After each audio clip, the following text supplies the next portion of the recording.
రామారావు గారి ఆశయాలతోటి తెలుగుదేశం పార్టీ పుట్టింది.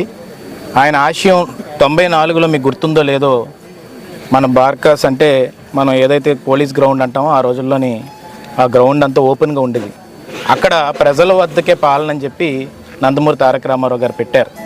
అక్కడికి మొత్తం డిపార్ట్మెంట్స్ అన్నీ తీసుకొచ్చేవారు. నేను మొన్న ఏం చేశానంటే బూత్ లెవెల్లోని కింద లెవెల్లోని రియాలిటీ గ్రౌండ్ మీద ఏం జరుగుతుంది, ఎందుకంటే నాయకుడు అనేవాడు గెలిచిన తర్వాత ఇంట్లో కూర్చున్న తర్వాత 5 ఏళ్ళ తర్వాత మళ్ళీ ఎలక్షన్స్ కనబడే కొన్ని దాఖలాలు మనం చూస్తుంటాం. లేకపోతే సగం బిల్డింగులు కట్టి మేము కట్టవలసింది మీరు కట్టుంటే బాగున్నాను ఇలాంటి మాటలు చూస్తుంటాం.